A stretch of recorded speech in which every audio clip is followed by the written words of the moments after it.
into the room. He stepped to the podium, so let's listen in. First, thank you all for your patience with us today.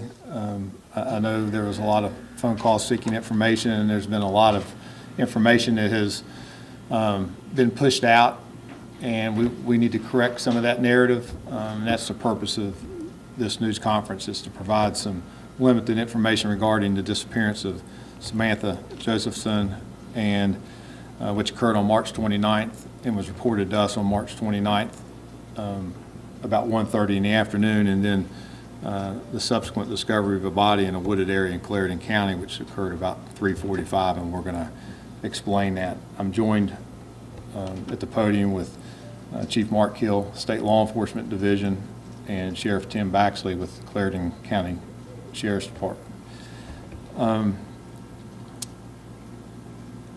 This is a homicide investigation. It transitioned from a missing person, suspicious death investigation to we identified the victim or the person found in Clarendon County as Samantha Josephson, and we switched into a death investigation. What I would like to speak to about that is how that unfolded and why these two gentlemen are with me right now. First of all, I've had the pleasure in the last 24 hours of working with Sheriff Baxley. I could not have asked for a better partner in this. From the very beginning, his team in Clarendon has been bent over backwards to support us, and we have tried to do the same with them. This was a bad scene. We knew we had a fluid situation with a body recovered in their county, potentially the abduction occurring here in Columbia. We thought the best way to bridge that jurisdictional situation was to ask our partners, the State Law Enforcement Division, to assist. Their crime scene forensics unit responded to Clarendon, and once we determined that was going to be our victim from Columbia, they also embedded agents here in Columbia with us to follow leads together. So let me walk you through that process. About 1:30 on the 29th, officers responded to the hub, which is where Samantha resided with roommates. They had been out with Samantha the night before and had got separated during the night. They had not heard from her. The next morning, they became worried. They continued to look for her and try to call her, and about 1:30 they reached out to the police department to report her missing. As we began our missing person protocol, over the next couple hours we began doing some interviews, trying to obtain some last known whereabouts, getting some photographs and pictures, and we began pushing that information out. Simultaneous to that, Clarendon County responded to where a body had been found. A body had been found by a couple people hunting, turkey hunting in a field in what was described by the sheriff to us as a wooded area in a very rural part of the county, off of a dirt road, about 40 feet off of a dirt road, in an area that would be very difficult to get to unless you knew how to get there. The agents here in Columbia, along with our investigators, began running down a number of leads. We obviously shared the type of vehicle that we were able to determine through review of video. We were able to push that out publicly with your all's assistance, and all the area law enforcement, to include us. We were looking for a black Impala. Around 3 a.m. today, overnight, one of our canine officers was on patrol, a very alert canine officer, I might add, observed a black Impala approximately 2 blocks from 5 Points. He initiated a traffic stop. The vehicle initially pulled over. The officer approached, asked the driver to step out of the car, and the driver fled on foot. Officer gave chase was able to make an apprehension after a short foot chase.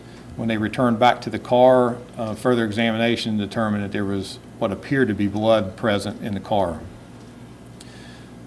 We still had a team of agents and investigators on scene working out of our annex, so they were immediately able to respond to where the car was stopped. We felt like to continue with good continuity and integrity of the case, we requested the forensic unit that had worked on the initial crime scene in Clarendon to respond to the vehicle, and throughout the day today they have been processing that vehicle.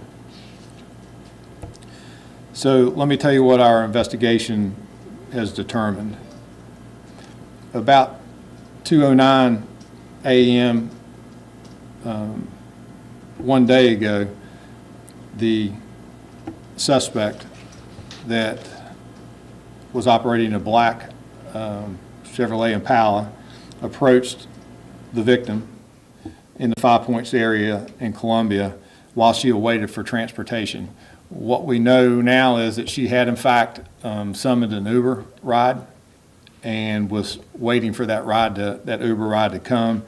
We believe, we don't have a statement or any evidence that suggests this other than our observations on the video. We believe that she simply mistakenly got into this particular car thinking it was an Uber ride. She opened the door and got into it and departed with the suspect driving. As I said, Miss Josephson was captured on video surveillance entering what appeared to be a black four-door Chevy Impala in front of the Bird Dog Bar at 715 Hardin Street.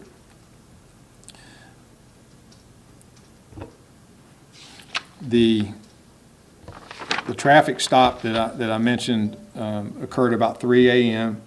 The Chevy Impala that was driven by the suspect had a large amount of liquid that we believed to be blood, and once they did a presumptive test, it in fact was confirmed to be blood. They executed a search warrant on that car.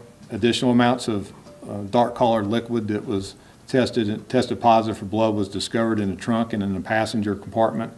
Collections of blood were obtained by the SLED's forensic crime scene agents and were submitted to SLED DNA lab for analysis to compare to known standards of the victim. The analysis concluded that the blood in the suspect vehicle was that of the victim. Also, a cell phone belonging to the victim was found inside the passenger compartment of the suspect vehicle, and likewise located in the suspect vehicle was a container of liquid bleach, germicidal wipes, and window cleaner. Further investigation on the suspect vehicle determined that a child safety seat was in the back, and then the child safety locks were activated on the door that would not allow someone the means of escape from the back of the suspect vehicle. The body in Clarendon County was also located in an area known to the defendant and near an area where the suspect recently resided, according to law enforcement sensitive databases and electronically accessed state maintained information. Earlier this afternoon, the police department investigators, SLED investigators, met with the Fifth Circuit Solicitor's Office. Due to the information presented along with evidence collected by SLED, SLED will be charging our suspect. His name is first name Nathaniel, Nathaniel, middle name David, last name Rowland, Rowland, black male, date of birth 4/13/1994, with murder and kidnapping. Our investigators and agents have a lot more work to do. They have worked nonstop since 1:30 yesterday. I cannot, I guess, remember a better example of partnership, collaboration, teamwork. The coroner in Clarendon County, Mr. Bucky Mock, was fantastic to work with. We continue to work closely. Department of Natural Resources responded to the scene and assisted the Sheriff's Department with article searches. Again, the state law enforcement forensic lab, we brought all that technology to bear in a very short period of time to turn this information around, and that's why we were able to make a quick arrest of our suspect. I met with the family just before I came back to headquarters to brief you all. Our hearts are broken. They're broken. There is nothing tougher than to stand before a family and explain how a loved one was murdered. They have a lot of support here. They're from New Jersey. They have a lot of family that has come to town to support them. But it was gut-wrenching. Words really can't describe obviously what they're going through. But one of the things that I talk to them about is how important these investigations are to us. We're father, mothers, brothers, sisters, sons, and daughters, and it's just as personal to us, and it always is a priority, and will be a priority, and I assured them that we will be with them every step of the way until this is done. I'm going to ask Chief Keel and Sheriff Baxley if they want to say anything. I know already what the answer is going to be, but is there anything you would like to add, sir? Sure. Sheriff? Yes, sir. We're not going to take any questions. We will push out some information as we continue to receive forensic information from our lab, and we are going to continue to ask the public for assistance. We know that we're just beginning with this investigation. As we speak now, we got agents and investigators reviewing video from 5 Points and from the surrounding areas where we know that the suspect may have traveled with the victim in the car. We're reviewing video. We're trying to work backwards and work forwards at the same time. We also would ask anybody that has been in 5 Points, in recent times, that has had anybody, and try to entice them over to a car, like in a rideshare capacity situation, that they think about that, and what they may not have thought much of at the time could be very critical to what we're trying to further develop here, and we would ask them to give us a call and talk to us about that. So again, thank you all for your patience today, and for giving us your attention to explain the last 36 hours to you. Chief, I know you're not taking questions. Could you go through the chronology again, just for us? Just take us, because you kind of hopped around. But if you could just I'm sorry. Yeah, from the most recent, from the first incident to most recent. Gotcha. Thank you. Add dates and that will help too. All right, March 29th. We received a call around 1:30 to respond to the hub on Main Street. AM, PM. PM in the afternoon for a missing person. Around 4 p.m., a little bit before 4 p.m., Clarendon County Sheriff's Department responded to the reports of a body being found in a wooded area in the county. It was found by 2 people hunting. That was essentially simultaneous to us pushing out some suspect vehicle information as far as the description of the suspect vehicle and the victim, the missing person's information with clothing description and picture. So they were able, once they were on scene, they quickly realized that between the clothing and the description, it appeared to be our missing person. So we began that immediate communication. SLED responded to begin processing the scene. SLED responded here to begin working with our investigators, and they worked through the evening to, again, try to figure out what happened before the victim got in the car with the suspect at 5 Points. On March 30th, which is present day, so it had been overnight about 3 a.m., the K-9 officers on patrol. They're looking for the suspect vehicle, or a black Chevy Impala. Makes a routine traffic stop, approaches the car, asks the driver to get out of the car, and the driver flees on foot. foot chase ensues, apprehensions made, they return back to the car and discover what they believe is blood. We immediately request SLED to respond to process that scene, and they did, and that is continuing as we speak. They submitted throughout the day various items of evidence to the state lab, and they have expedited everything that we have sent, and they have since confirmed that the blood in the car belongs to our victim. And I think I've hit on everything. Is that clear? Okay. And the arrest warrants are being processed and served. As I said, right now, kidnapping and murder. SLED will be writing the affidavits on that arrest warrant, and then they will be posted on SLED's website for your information, probably within the next hour and a half. Thank you.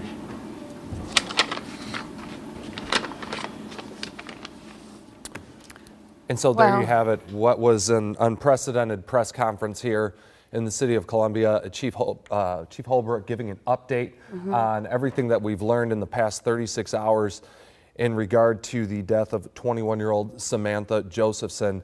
She apparently was taken, abducted from 5 Points, from just outside the Bird Dog Bar. It was on Friday morning, just about 2 o'clock, when she was taken, abducted, and police and authorities have charged Nathaniel Rowland, a 24-year-old, with her kidnapping and her murder.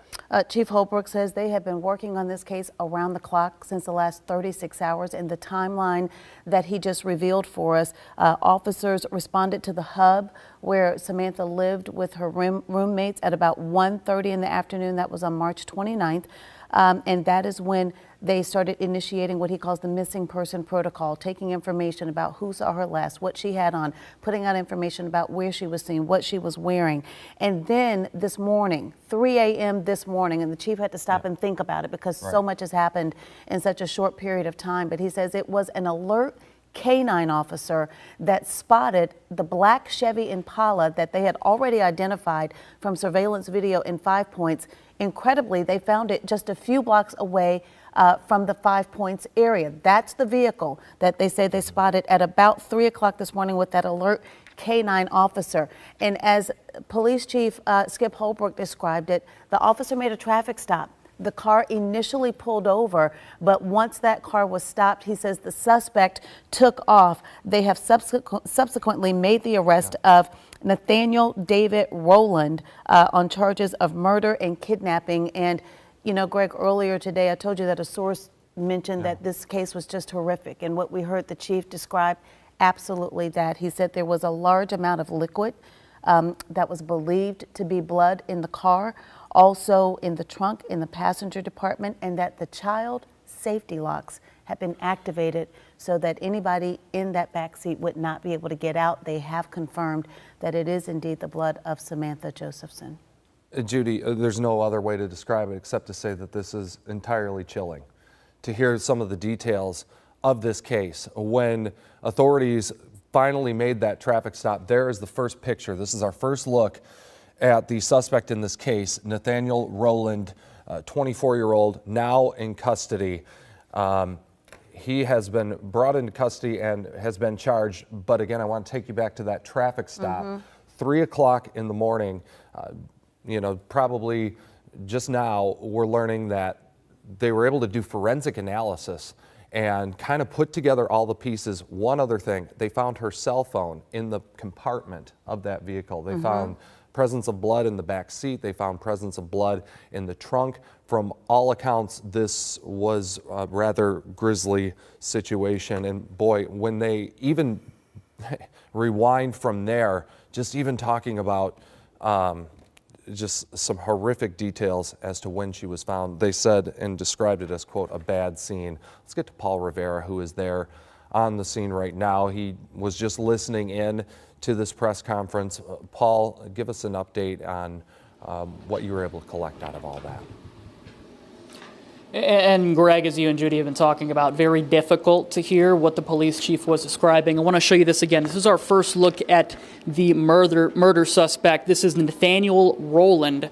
Columbia police saying that they arrested him about in the early morning hours, around 3 this morning, about 2 blocks away in 5 Points. And they had just described the very difficult details of the amount of blood that they found in that car. They said a canine officer with Columbia Police had pulled over the vehicle, matching that description, a black Chevy Impala, something that we had heard about in the initial reports.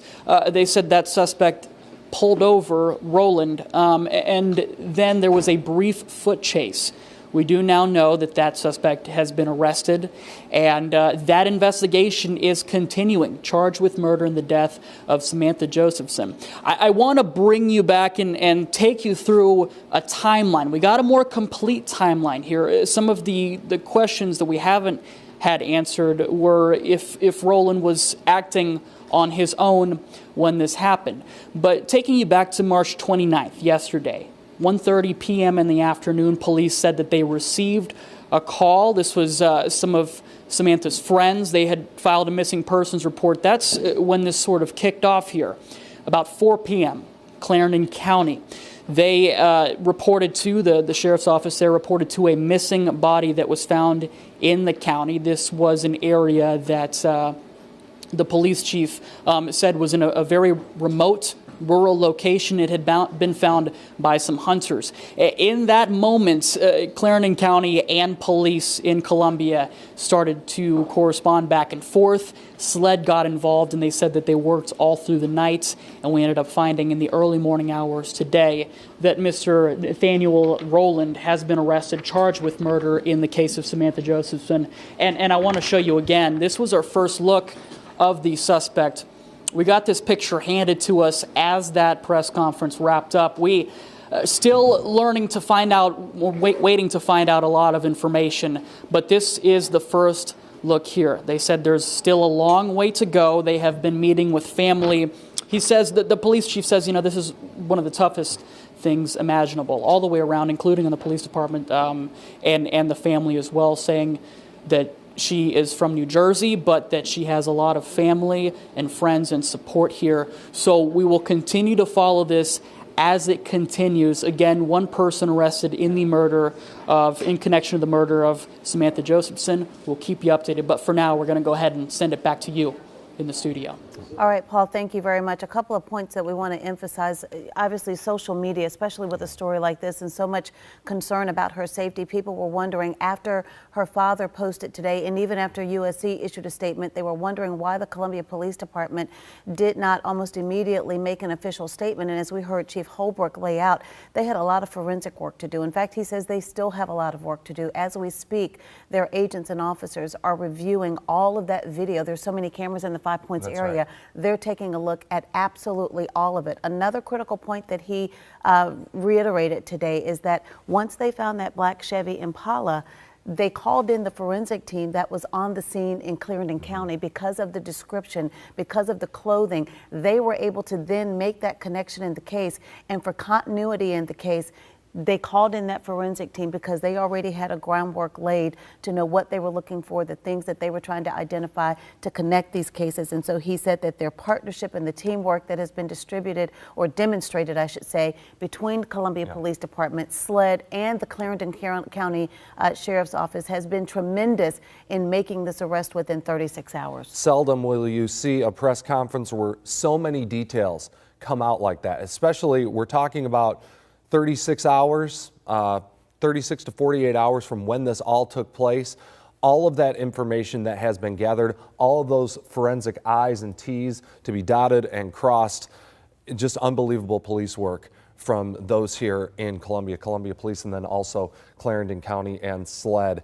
We want to go back to Clarendon County where Caroline Hecker is standing by, because Caroline, we heard in this press conference, Chief Holbrook saying that this was an area where her body was found. It was an area that, quote, he knew how to get there and was familiar with that area. Questions just kind of lingering all over this, still wondering if he in fact knew her or had this all planned. There seemed to be some sort of, there's details that are coming out that he had cleaner, that he had bleach, different things like that in that car. Caroline, what can you tell us about the scene there where she was discovered? Greg, this is Black Bottom Road, and kind of like you alluded to, and like Chief Skip Holbrook talked about, you wouldn't know it was here, locals here tell me, unless you had ties from this area or you were from this area. It's about a mile long, it's sanded, it's not even a paved road, and it connects two other major roads here in New Zion. It's very rural, very desolate, very quiet. It's a lot of private farmland, we are told. We are talking with a lot of residents around town today. They say if we turn around, there is a couple of houses about 500 yards behind those trees. So neighbors tell us those were where the turkey hunters were coming from. They were walking toward you, toward the camera, turkey hunting yesterday afternoon and on Friday when they came across that body. We've also been told by several neighbors who have spoken with those turkey hunters since that one of the comments that the hunters had made in passing was that the body looked like it had been out there for several days. Now, I'm not really sure what that means, but that was an initial way that these hunters described stumbling upon Samantha's body. Again, this road, very, very rural. When you go down this way, it probably only goes, like I said, about a mile. No homes. It's a lot of farm crops, fields. There's a lot of mud going back there. And that was one of the interesting things we talked about with residents here. It's very muddy and soupy, kind of marshy when you get farther back around that bend. And so one of their questions was how or if that Chevy Impala was able to navigate this road, because you can only imagine how dark it is out here, obviously overnight. There are no lights. It would be pitch black dark out here. So again, this road, very rural. We've had people that live on both ends telling us Friday afternoon they heard the surge of police sirens going by. And in a small town like New Zion, there's only a couple of hundred people. Word does travel fast, and everyone says they just cannot believe that this happened. And again, reiterating the fact that they told me this afternoon that whoever was responsible for this was likely from this area or was very well versed with this terrain, because again, it's really off the beaten path. You wouldn't think to turn down this road. It kind of serves as a connector. It is labeled at the end Black Bottom, but again, just very desolate. All of this is private property, which is where the turkey hunters were at. So it's very, very desolate, like I said. Very, very sad, very unfortunate. Everyone here in Clarendon County and New Zion heartbroken to hear this, and they, just like the rest of us, are wanting to know that answer. Why? We did not get that from the press conference tonight, but I'm sure more of those details will come out in the near future. Live in New Zion, Caroline Hecker, WIS News 10. Caroline, thank you very much. I have some new information from the Columbia Police Department. I just want to make sure that we're completely clear on the facts of the case and the timeline and a new detail that we just learned. First of all, those hunters told Caroline, just in describing the scene there, that it looked like the body might have been there for several days. But I just want to make it clear that Chief Holbrook said she was found yesterday afternoon, and we know the timeline now, the specifics, that she was spotted on that surveillance camera. I think it was about 2:09 a.m. in 5 Points, and then it was 1:30 the next afternoon when her roommates contacted Columbia Police, and they initiated that missing persons protocol. And just a short time later, when the Clarendon County officials found that scene where the body had been located. Also, I've just learned from the Columbia Police Department that there was an acquaintance in that black Chevy Impala, and she is cooperating with police. So we may learn more through that revelation of the investigation as well. Yep, that's brand new information. Another interesting point in all of that, as you lay out that timeline, is just to think of the timing in all of this. From the time that Columbia Police were able to speak with Samantha's roommates and then the discovery of her body. Just think of the coincidence, the timing. Again, these two agencies didn't know that either of these cases were in any way, shape, or form intertwined, but just about the time that Columbia Police were interviewing the roommates, Samantha's body was found some 70 miles away from Columbia. And so that's just a unique twist in all of this, knowing that how this all unfolded, and then the investigation just kicked right into full swing. Columbia Police going into 5 Points, looking at all of those surveillance cameras that they have throughout that area. In speaking with shop owners and in speaking with those who own bars down in 5 Points today, those who work there, they say that these cameras have been installed over the past couple of years just as safety precautions. Police poring over all of that, putting together all of the pieces in this investigation, all of it coming to a head as soon as those turkey hunters discovered that body, and then in the questioning of these roommates here in Columbia. You got to hand it to authorities to be able to piece all this together and to work together. And there we see Nathaniel Rowland. These are the charges that he faces there listed on your screen. And as we look at the photo of the suspect, I want to pass along again another important point that Chief Holbrook emphasized. As you take a look at this suspect and listen to the details that have now been laid out in this case, Chief Holbrook is asking anybody who has been in the 5 Points area who has encountered similar circumstances of somebody offering a ride or pretending to be Uber or Lyft or a ride-sharing service, anything suspicious that now after you see what has happened in this case that you think, you know what, someone may have approached me. They want to know about it. As we mentioned earlier, Columbia police officers and agents are right now going through all of the video from all of the cameras in the 5 Points area as they meticulously work through this investigation and look at the possibility at whether additional charges might be filed. As we mentioned just a moment ago, we have now learned, and some of our astute viewers posted on our Facebook page saying that it looked like a second person might be in that car as they looked at that surveillance video. The Columbia Police Department has now confirmed for me that there was an acquaintance in the car, that it was a woman, and that she is cooperating with police. This is that black Chevy Impala that was captured on surveillance video at about 2 a.m., just after 2 a.m.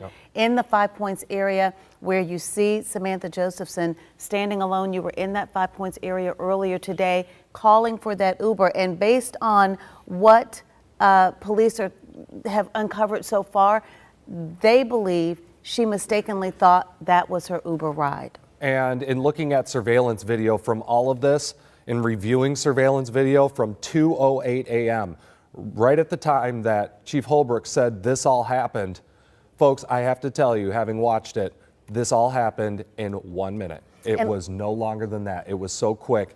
The driver pulled into the parking spot, she got into the car, and then that car took off south on Hardin Street. And just a chilling scene. And let me clarify that new information I just passed along. I was saying that some of our viewers looked at that surveillance photo and thought there might be a second person in the car. The information that Columbia Police is confirming for me now is not that somebody was in the car at that point, but that there was an acquaintance in the car when CPD made the traffic stop. That is when there was a second person in the car. So I just want to be absolutely clear about that. That much they know for sure. They may learn more about who may or may not have been in the car as they continue to investigate, as they talk with this acquaintance, and as they look at the other cameras in the area. But we can confirm from Columbia Police that an acquaintance was in the car during the traffic stop when the arrest of the suspect was made. There's still so many questions surrounding this investigation. Even though we have a suspect in custody and charges, we need to learn more, obviously, about perhaps whether these two knew each other or if this was just a crime of opportunity. All of that we anticipate coming out from authorities here in the near future. We, of course, will be covering it top to bottom right here on WIS News 10. And before we go back to regular programming, we know that the Josephson family is in town. If by chance they are watching, we know that many of her family and friends are in the area, even the UofSC community. Our heartfelt condolences as Columbia Police continues to investigate. We'll keep you up to date.